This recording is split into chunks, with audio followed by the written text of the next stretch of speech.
안녕하세요. 한 주간 잘 지내셨나요? 별일 없으셨죠? 네. 여러분 제가 오늘 되게 가벼운 복장으로 나오지 않았나요? 그렇죠. 네. 지금 제가 입고 있는 티셔츠가 이번 저희 여름 수련회 티셔츠입니다. 네. 네, 청년부 지체들이랑 저희 아내랑 같이 디자인해가지고 이렇게 만들어준 거고요. 그 뒤에도 이렇게 로고가 있어요. 뒤에. 네. 로고 보면은 이제 그 U 모양으로 생겼는데 누가 보고 말발굽이냐 그러더라고요. 네, 근데 잘 보면은 퍼즐인데요. 퍼즐인데 그 동그란 게 있어가지고 얼굴 같은 거예요. 사람이 손을 이렇게 세 명이 잡고 있는 모습을 형성한 겁니다. U라고 되어 있는데 유니온의 U 따가지고 이제 연합의 의미를 담았거든요. 그냥 말발굽이라고 생각하지 말라고 하는 말입니다. 네. 이제 에스더서 계속 보고 있잖아요. 다음 주면 에스더서가 끝이 나게 됩니다. 이제 에스더서의 가장 긴박한 전개를 향해서 우리가 이제 달려갈 건데요. 네, 순간 머릿속에 날아간다라고 생각을 하고 입으로는 달려가지고 헷갈렸네요. 가끔 이럴 때가 있습니다.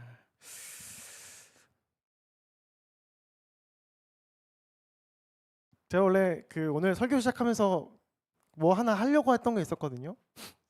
요즘 유튜브를 보는데 유튜브에 많이 나오는 게 딱 하나 있어요. 아마 조금 철이 지난 것 같기도 한데, 네, 그 할렐루 야호 야호.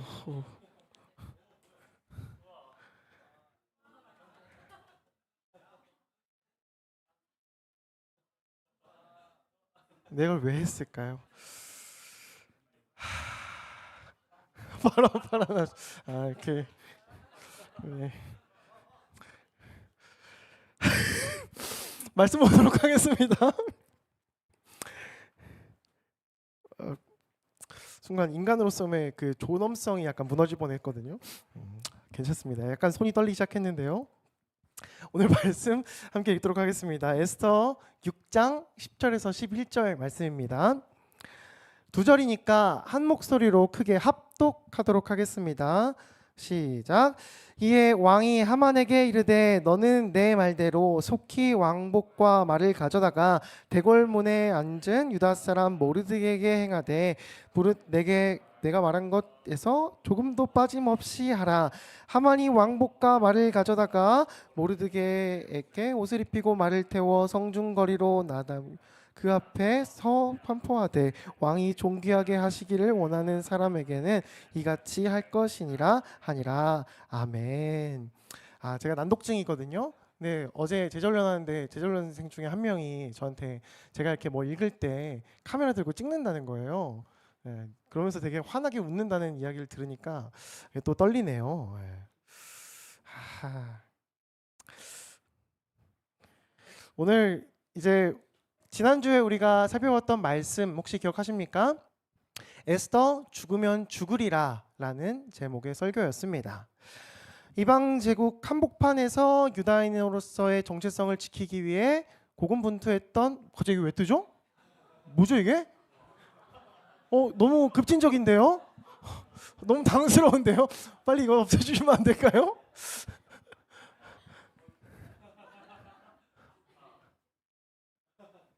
왜 두 개씩 나오죠? 당황스러운데요. 빨리 없애주세요. 빨리 없애주세요.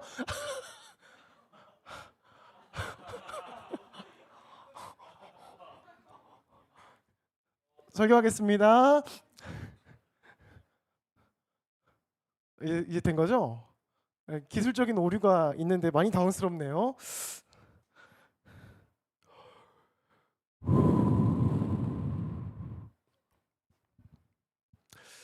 저 어디까지 이야기했죠? 죽으면 죽으리라 하고 뭐 모르드게 이야기 조금 살짝 했던 것 같아요. 네, 모르드게가 이방인으로서의 정체성을 지키기 위해서 나는 유다인이니까 너희한테 절하지 않겠다고 하만은 전하지 않았잖아요. 에스더는 그로 말미암아 유다인들 전체가 죽게 된 상황에서 자신이 왕후의 위치에 있던 것이 지금 이것 때문에 있는 게 아니냐라는 그 모르드게의 말을 듣고 3일 밤낮을 금식한 다음에 왕에게 나아간 이야기를 들었습니다. 그리고 왕이 그 왕후를 용서하면서 이야기가 끝이 나게 되었는데요. 그 뒤에 이야기를 살짝 전해드리면 왕이 이제 금규를 내밀려서 용서를 해주면서 아내가 너무 이쁜 거예요. 왕후가 너무 이뻐가지고 네가 원하는 게 무엇이냐? 내가 나라의 반절이라도 너에게 주겠다라고 하면서 본인이 무슨 말이든 들어주겠다라는 의사 표현을 해요. 우리가 생각하기에 이런 반응을 보였으면 지금 당장 거기다 대고 우리 민족이 다 죽을 위기에 놓여졌으니까 어서 우리 민족을 살려주세요 라고도 할 법한데 에스더가 그렇게 이야기를 하질 않았습니다.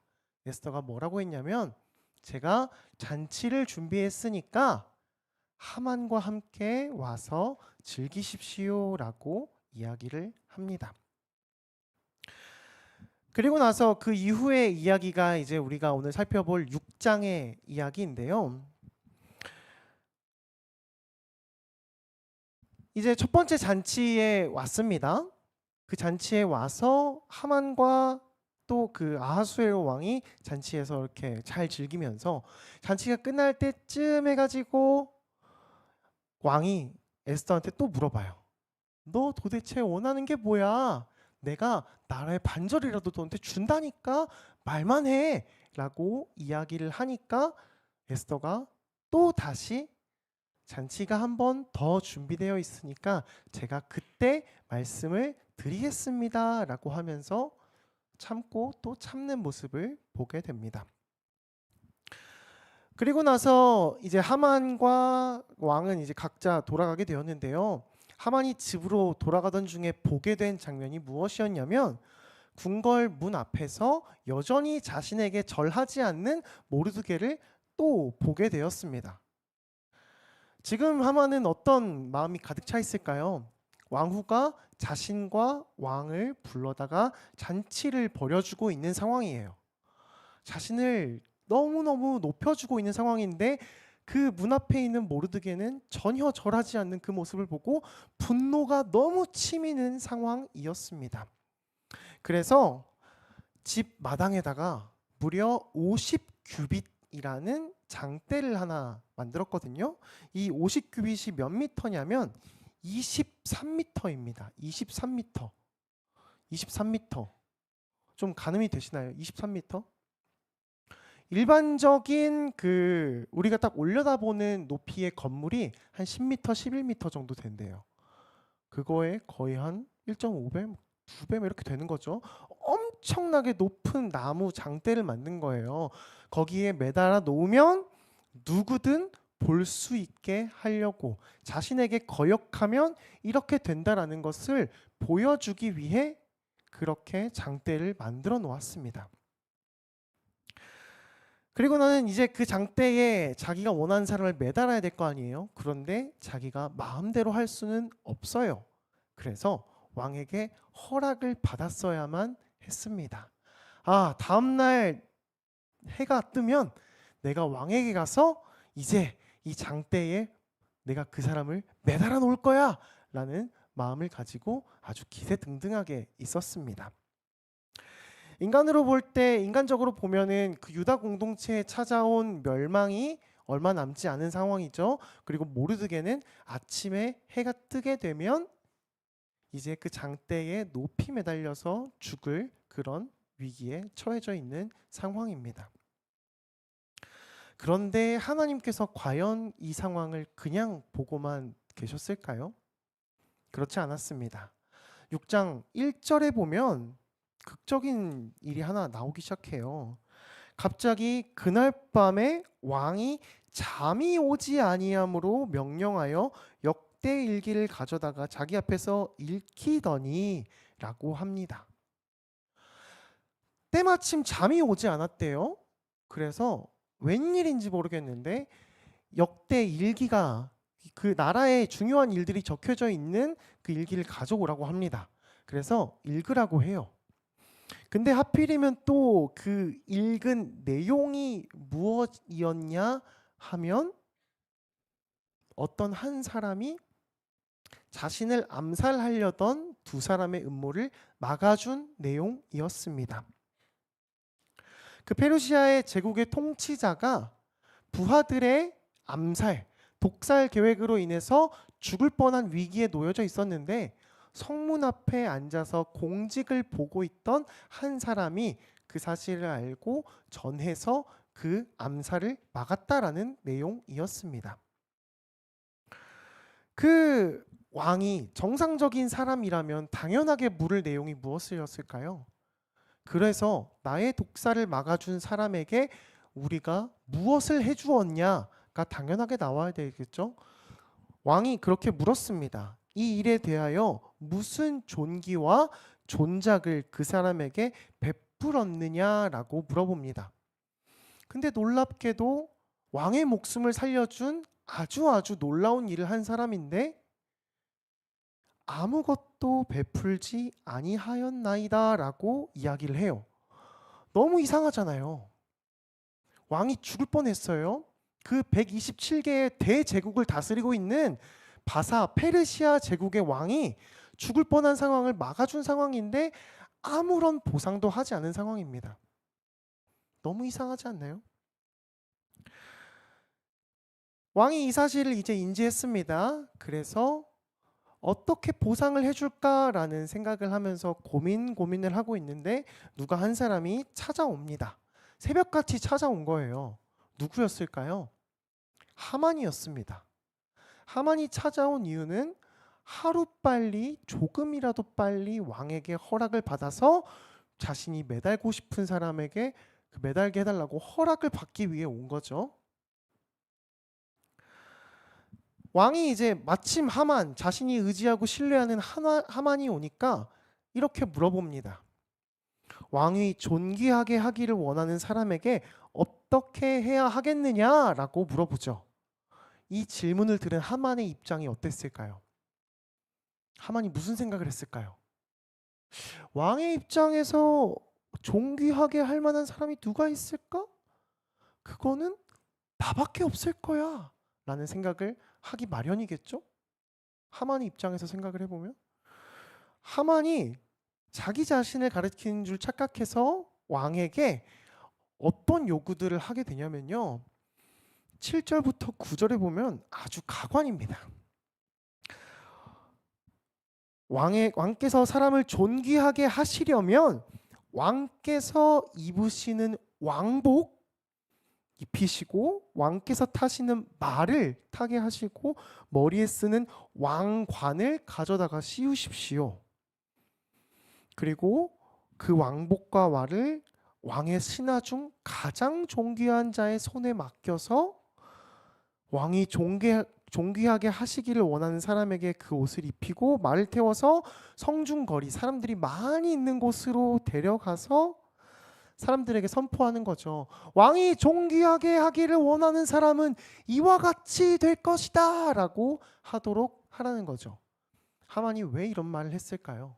자기가 그렇게 될 줄 알았으니까 그렇게 이야기를 했겠죠.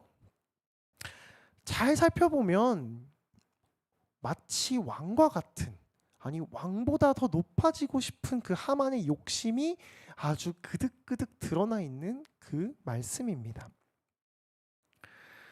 이 기가 막힌 타이밍에 이제 왕이 명령을 내립니다. 뭐라고 하냐면요. 너는 가서 모르드게에게 그렇게 행해라. 하만이 여기 온 이유가 뭐였습니까? 왕이시여, 저를 거역하는, 왕의 명령을 거역하는 모르드게를 제가 장대에 매달아 죽이게 해주십시오 라고 하려고 왔는데, 아니 이게 무슨 소리입니까? 왕의 옷을 입히고 왕관을 씌우고 왕의 말을 태워가지고 하만이 끌어다가 왕께서 존귀하게 하기를 원하는 사람은 이렇게 될 것입니다 라고 아주 굴욕을 선사하는 일이 벌어지게 된 것이죠. 여기서 우리가 기억해야 될 포인트가 있습니다. 무엇이냐면 세상에서 우리의 성실함이나 우리가 무엇을 했는지 알아주지 않고 철저하게 외면하는 것 같은 기분이 들 수가 있다는 거예요. 그런 상황에도 누가 기억하고 있느냐? 하나님께서는 분명히 기억하신다는 것. 그리고 하나님의 가장 완벽한 타이밍에 대적의 손을 통해서라도, 우리의 원수의 손을 통해서라도 하나님의 백성을 존귀하게 하시는 분이 바로 우리 하나님이시라는 겁니다. 그런 하나님이 여러분과 저와 여기 앉아 있는 모두에게 그런 계획을 가지고 있다라는 것입니다. 세상 속에서 종종 우리가 살아갈 때 신앙의 양심을 지키고 내 개인의 양심을 지키고 살아가다 보면 참 우리가 손해보는 일이 종종 있게 됩니다. 세상이 그러면 안 되는데 성실하게 사는 사람, 양심 있게 정말 진실되게 사는 사람들이 손해보는 구조가 참 많이 있어요. 곧바로 내가 한 것에 대한 보상이 주어지지 않을 수도 있고요. 다른 사람이 그 보상을 가로채는 것 같은 상황도 때로 우리가 마주할 수 있습니다. 다들 뭐 대학교 이제 막 대학교 간 지체들이나 아니면은 대학교를 준비하는 지체들은 아닐 수도 있겠지만 대학교 생활을 해본 사람이라면 팀플 하면서 이름을 빼버리고 싶은 순간들 한 번쯤은 경험해 보시지 않았나요? 아 진짜 이름 그냥 싹 다 빼고 나 이름 하나 넣고 교수님한테 이런 생각 해보신 적 없으신가요? 내가 노력하는 거, 난 열심히 하고 있는데 내가 과연 노력하지 않는 사람들과 성실하게 하지 않는 사람들과 동일한 상황에 놓여져 있는 것이 참 억울할 때가 많죠. 오히려 그렇게 편법을 부리고 자기 양심을 속이면서 사는 사람들이 승승장구하는 것 같고 타협하면서 사는 사람들이 먼저 인정받는 현실을 보면서 때로는 무력감을 느끼기도 합니다. 근데 오늘 말씀에서 분명히 말하고자 하는 것은 하나님의 시선은 단 한순간도 정직하고 공의로운 자에게서 떠난 적이 없다라는 거예요. 하나님은 계속해서 설령 지금 그 당시에는 침묵하실지언정 하나님께서 누구보다 열심히 하나님의 계획을 이루기 위해 일하고 계신다는 겁니다. 본문 10절과 11절의 구절들을 이제 세밀하게 분석해 보면 에스더의 서에서 말하고자 하는 것이 얼마나 하나님의 감추어진 주권을 말하고 있는지를 좀 살펴볼 수 있습니다. 10절을 보면 왕이 하만에게 명령을 합니다. 너는 내 말대로 네가 말한 대로 왕이 입는 옷 내 말과 내 왕관을 다 가져다가 대궐 문 앞에 있는 유다 사람 모르드게에게 행하되 무릇 내가 말한 것 중에서 한 자도 빠짐없이 해라 라고 합니다. 아까 제가 말했던 그 왕을 살린 사람이 바로 모르드게라는 것을 알 수 있는 거죠. 사실 이 이야기는 앞서 저 앞에 나오는 에스더서 2장 후반부에 나오게 돼요. 하만이 딱 이 말을 들었을 때 어떤 기분이었을까요? 아주 청천벽력 같았겠죠. 아주 기세등등했습니다.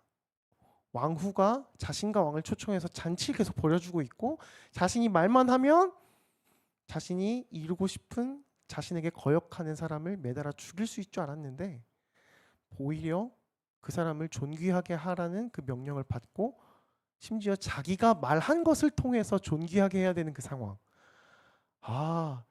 하만의 입장에서 생각을 해보면 이불킥 한 1000번은 할 것 같아요.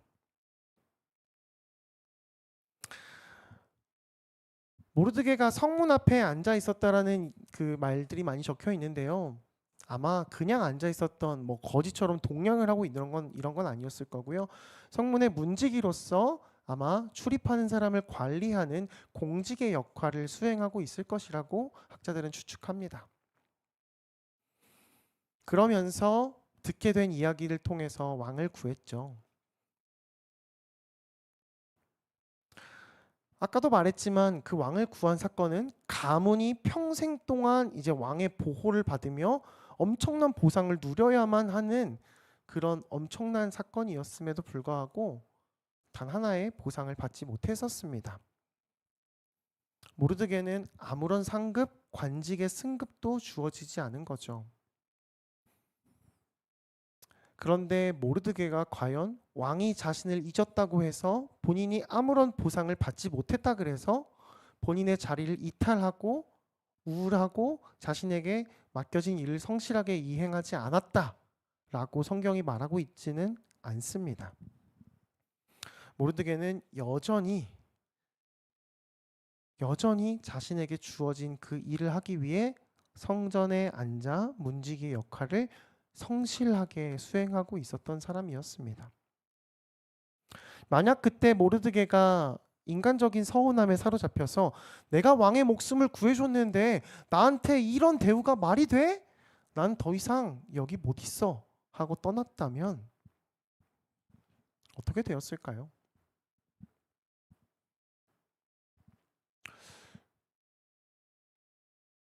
모르드게가 하만에게 절하는 일이 일어나지 않을 수도 있었겠죠. 그런데 언젠가 누군가는 또 그런 일을 분명히 했을 거란 말이에요. 그러면 유다인에게 목숨의 위험이 생기고 그때는 진짜 유다인들을 구할 수 있는 방법이 아무것도 없었을 것입니다. 그런데 하나님께서는 이 가운데 그 모르드게 마음 가운데도 역사하셔서 꾸준하게 그 마음을 위로해 주시고 그 자리에 계속 있게 해주셨습니다. 모르드게는 세상의 보상을 바라고 충성한 것이 아니라 자신에게 주어진 일상의 자리에서 묵묵히 섬기는 의로운 자의 도리를 다 하고 있었던 것입니다. 인간 왕은 그 충성을 잊어버릴지라도 하나님께서는 결코 잊어버리지 않으셨죠. 그리고 그 작은 상급, 그냥 그 일순간에 받는 상급을 받고 끝나는 것이 아니라 더 큰 일을 위해 하나님께서는 계획을 가지고 있으셨습니다. 유다 민족 전체가 죽을 수밖에 없는 그 위기 가운데 이 결정적인 순간에 하나님께서는 역사하기 시작하셨어요. 하나님은 먼저는 아하수에로 왕의 불면증을 사용하셨죠. 그 왕이 하필 그날 밤, 다음 날이면 하만이 찾아와 모르드게를 죽인다고 하는 그날 밤에 찾아오셔서 잠을 못 이루게 하신 것. 수많은 기록물 중에서 하필이면 모르드게의 행적이 적혀 있는 그 부분을 읽게 하신 것. 하필 모르드게를 존귀할 방법을 찾고 있을 때 하만이 들어오게 하신 것. 이 모든 것들이 세상의 관점으로 보면 우연의 연속으로 보일 수 있습니다. 하지만 하나님의 치밀한 계획의 연출이었을 것입니다. 모르드게를 죽이려던 사람을 통해서 그 입을 통해서 왕이 존귀하게 하기를 원하는 사람은 이렇게 될 것이다 라고 선포하는 그 장면. 하나님의 역전하는 그 모습이 얼마나 엄청난지를 볼 수 있는 거죠. 감히 누가 상상이나 할 수 있었을까요? 소설로 적혀도 이건 좀 이럴 수도 있을 만한 이야기 같습니다. 모르드게는 스스로 높이려고 구걸하지 않았고요. 계속해서 자신이 그런 것들을 행했다고 알리려고 노력하지도 않았어요. 자기 사촌 동생이 왕후였는데도 말이죠. 하나님 앞에서 자기 자신의 자리를 지켰을 뿐인데 하나님께서는 더 열심히 일하셨습니다. 그리고 그를 제국에서 가장 존귀한 자의 위치로 올려주셨어요. 이 역전의 드라마는 매일 고단한 현실 속에서 살아가는 우리 삶의 자리에서 고군분투하고 있는 청년들의 삶에도 위로와 실질적인 삶의 방향을 알려주기도 합니다. 살아가고 있는 여러분의 청년 세대의 가장 큰 고민 중에 하나는 내가 흘린 땀, 내가 노력하는 이 시간이 인정받지 못한다고 느낄 때 찾아오는 심리적인 그리고 물질적인 영적인 박탈감이 아마 크지 않을까 싶어요. 나는 지금 무엇을 위해서 내가 열심히 노력하고 있는가? 나는 이걸 위해서 며칠 밤을 새우면서 노력했는데 저 사람은 그냥 뭐 어디 뭐 좋은 정보 하나 잘 받아가지고 밤도 안 새고 조금 수고한 것처럼 보이는데 나보다 더 좋은 성적을 받는 것 같고 난 정말 열심히 하는데 저 사람은 왠지 더 승진이 잘 되는 것 같고 그런 박탈감들.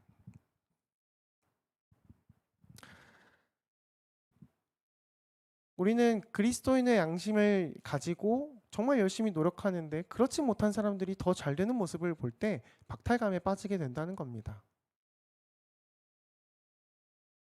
근데 현실이 참 냉혹할 때가 많죠. 내가 열심히 노력했는데 다른 사람이 잘 되는 걸 보는 것뿐만 아니라 내가 노력한 그 성과조차도 빼앗아 가는 일들이 생기기도 합니다. 내가 기획서 막 열심히 적어서 냈는데 상사가 갑자기 자기가 한 것처럼 해서 엄청 막 칭찬받고 막 성과금 받고 막 이런 일들이 일어나게 되면 회사 때려치우고 싶죠.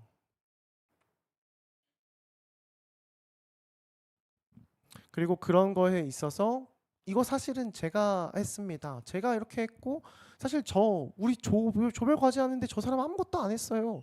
라고 이야기하면 교수님들한테 돌아오는 말은 팀플 하라고 했는데 왜 너 혼자 했어? 이런 말들이 돌아오게 되면서 나에게 불이익이 오는 이런 상황들. 그럴 때 마음속에 회의감이 막 몰려옵니다. 내가 굳이 이렇게 내 양심을 지키면서 신앙의 양심, 내 성실함을 지키면서 살아갈 필요가 있을까? 나 계속 손해보면서 사는 것 같은데.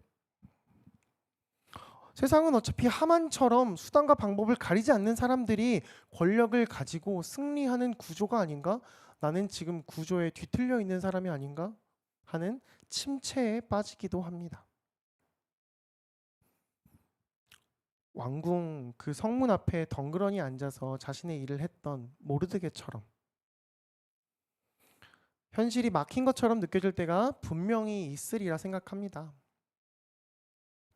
하지만 여러분, 오늘 말씀이 다시 한번 이야기해 주는 것은 세상의 상사, 우리보다 높은 뭐 회장님, 뭐 사장님, 뭐 부장님, 과장님, 뭐 교수님, 뭐 과대, 뭐 같이 팀플하는 분들, 내 앞에 있는 시험, 그런 것들이 여러분의 수고와 눈물을 잊어버릴 수는 있을지라도 우리를 만드시고 이 세상의 모든 역사를 주관하고 계시고 우리의 앞날까지도 다 인도하고 계시는 하나님께서는 결코 한순간도 잊지 않고 계신다는 거예요.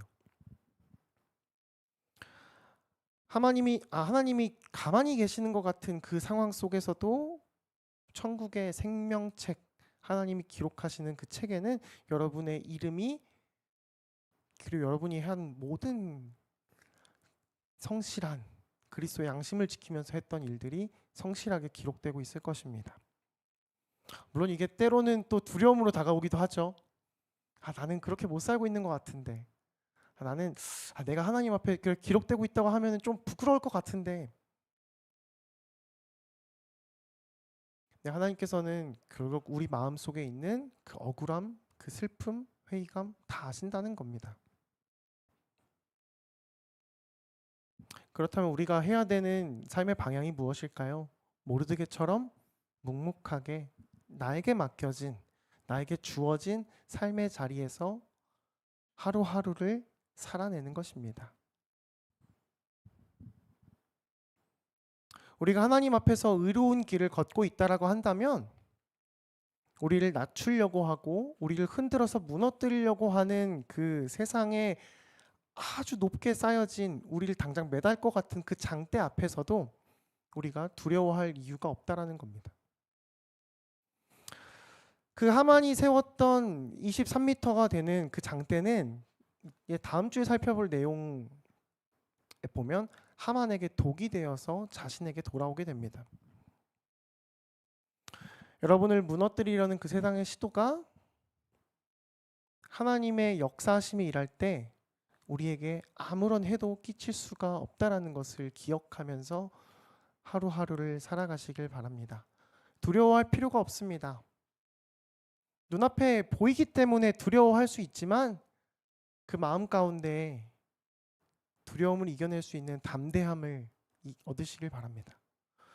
내가 당장 두려워서 어떻게 할 줄 모른다고 한다면 그냥 모르드게처럼 나에게 맡겨져 있는 그 하루를 묵묵히 한번 살아내 보십시오. 하루, 이틀, 한 달, 1년 그렇게 살아가다 보면 하나님께서는 결코 잊지 않으시기 때문에 우리에게 뜻하신 계획을 분명히 이루실 것입니다. 오늘 설교를 마무리하면서 여러분께 권면드리고자 합니다. 세상의 평가와 무관심에 여러분의 영혼을 함부로 내어주지 마십시오. 그냥 눈 한번 딱 감으면 그냥 나도 내 양심 버리면, 내 정체성 버리면 저들처럼 그냥 편하게 살 수 있겠지? 라는 그런 마음 가운데 우리의 영혼을 팔지 마십시오. 여러분은 세상의 가치로 값을 매길 수 없는 가장 존귀한, 하나님께서 존귀하기를 원하는 사람은 존귀하게 될 것인 하나밖에 없는 하나님의 자녀들입니다. 여러분 한 명 한 명이 그렇게 소중한 자녀들인 거예요. 세상 속에서 외로움과 회의감을 느끼고 계십니까? 그렇다면 당장 내 눈앞에 보이지 않더라도, 내 생각보다 느리고 더디게 진행될지라도 하나님의 완벽한 계획을 이끌어 나가고 계시는 우리 아버지, 하나님 아버지를 꼭 기억하시길 바랍니다. 모르드게가 끝까지 그 자리를 지켰던 것처럼 여러분도 낙심하지 말고 삶의 자리에서, 예배의 자리에서 굳건하게 그 자리를 지켜나가시길 소망합니다. 하나님께서 하나님의 열심으로 우리보다 더 아주 열심히 일하고 계세요. 세상에서 화려해 보이는 잔치를 부러워하지 마시고요. 우리를 통해 역전의 드라마를 이루실 하나님의 계획을 신뢰하시길 바랍니다. 그리고 그 드라마의 역전이 선포되었을 때 세상 어디에서도 누릴 수 없는 그 승리와 감격을 누리는 우리 청년부 한 명 한 명이 되시기를 간절히 소망합니다. 아멘. 우리 함께 찬양하면서 기도하면 좋겠는데요. 우리 함께 찬양할 찬양 제목은 하나님의 열심입니다. 당장 하나님의 응답이 없는 것처럼 느껴지십니까? 신앙의 여정을 걸어가고 있는데 하나님이 나와 함께 하고 계시는지 모르겠는 그런 시간을 혹시 보내고 계십니까? 우리가 부를 찬양의 가사를 한번 생각하면서 부르길 소망합니다. 조금 느린 듯해도 기다려주겠니? 조금 더딘 듯해도 믿어주겠니? 네가 가는 그 길 절대 헛되지 않으니 나와 함께 가자. 너의 눈물의 기도 잊지 않고 있으니 나의 열심으로 이루리라. 하나님이 우리보다 더 성실하게 더 열심을 가지고 이루실 것입니다. 우리 그 믿음을 가지고 함께 찬양하겠습니다.